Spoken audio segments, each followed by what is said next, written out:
What's up, guys?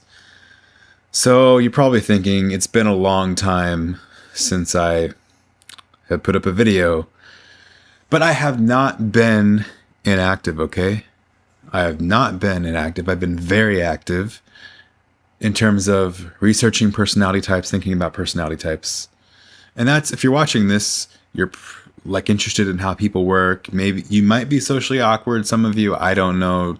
That's sort of where my previous videos have been coming from. And I've had some paradigm shifts lately in terms of what I think it means to be socially awkward, which really, I don't really like to use language like that because it's not good for the mind. But that's another issue. I'm going to leave that aside for now. This video, I don't really have a plan for what I'm going to talk about. I just want to catch you up a little bit on some different views that I have about personality types now, so that you can understand this. Like, here's a good example.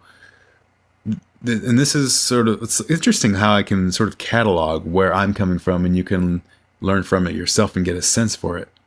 Now, I don't have an editing program now, but I realize it's where I'm coming from that matters the most. And an editing program can enhance and amplify the message, but if the core message isn't right, it's not going to matter. And I can reach people effectively just talking to the camera like this if I'm coming from the right place. And if I'm coming from the wrong place, no matter how well I edit it or anything, it's not really going to click with people.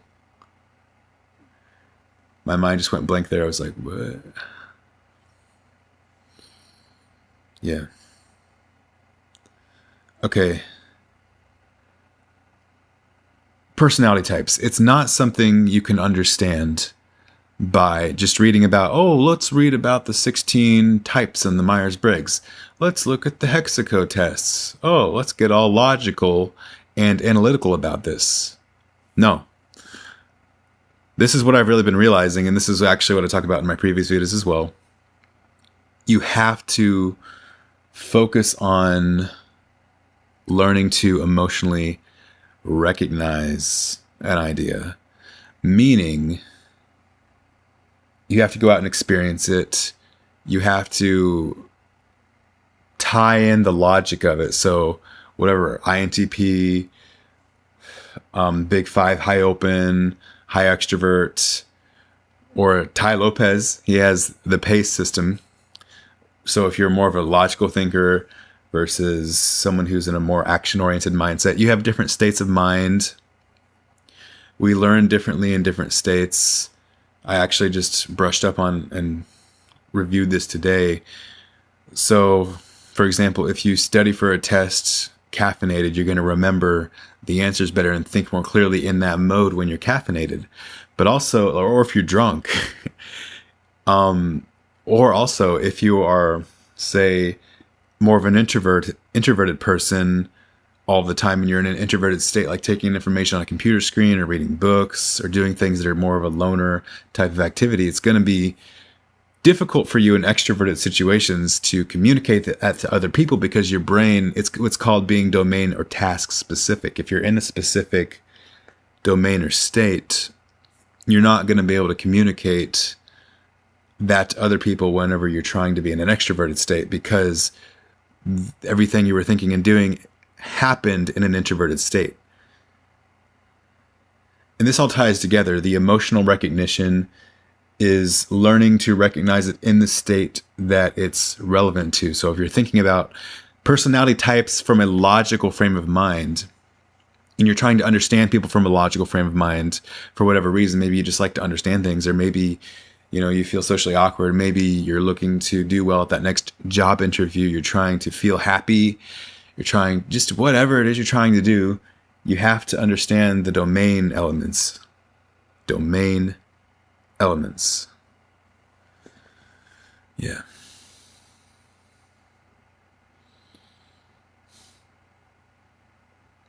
Since I don't have anything specific to talk about besides the main point I just made there, which is you have to go out and experience things to really recognize them.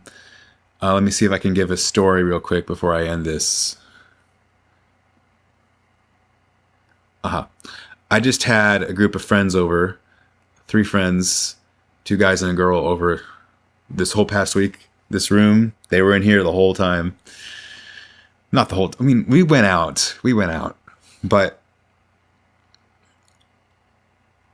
as much as I have been studying personality types and people and whatever for years even, it wasn't until these are people I haven't seen for years. They came from another, they moved out of state a while back and they just came back for a week to visit. Seeing how I interact with them today as opposed to 2 years ago, 3 years ago, was very eye-opening, because it was about that time that I started learning about personality types, social dynamics, psychology, just generally developing as a person like you naturally do in your early 20s and all throughout life, technically. It wasn't until they came that I realized what a lot of this stuff actually meant. Even though I've been going out and meeting people, there are people that I haven't met. And like I said about the mind operating in different domains, when my friends came back, it was like taking a trip back 2 or 3 years ago, except interacting with that reality from this reality that I exist in now at 24 years old. And looking from that perspective, I realized exactly what it meant, like what a lot of the personality type things meant. I'm trying to think of a specific example, but it's not coming to mind. Like, exactly how my friends joke with each other, what they find fun and interesting versus what I find fun and interesting. Just generally how people play with each other. Even very fundamental things like what it means to be alive. I mean, what does it mean to you to be alive? What does it mean to be happy? Like I said, are they things you can really logically understand? Or is the logic just something to support the experience? The logic is sort of like helping you categorize and moderate the experience, but in reality, it is existing as yourself. That doesn't make sense.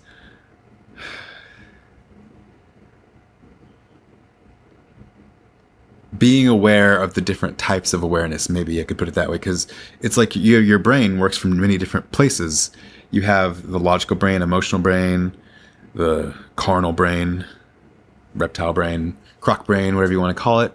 Then you have more fundamental, like the microbiome and gut bacteria, that affects your mood and how you think. The food you eat affects you think. The emotional state you're in affects how you think.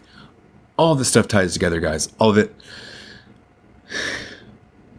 Yet, yeah, that's really I want to make sure that is clear. If I could share anything with you real quickly here, it's that. It's understanding.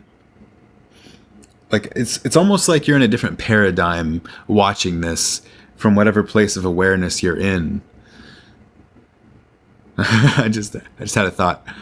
It's funny. I was just thinking about what it's like for you to be watching this right now. It's really tripping me out.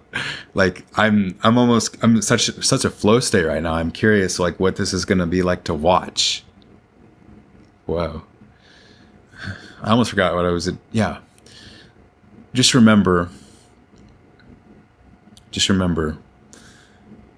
to do that, to do what I said. No, actually, that's not a good, I'm starting to lose my focus. So I guess I should end it here. Just you know what I said in the video. It's understand that sitting around and watching videos is different from doing.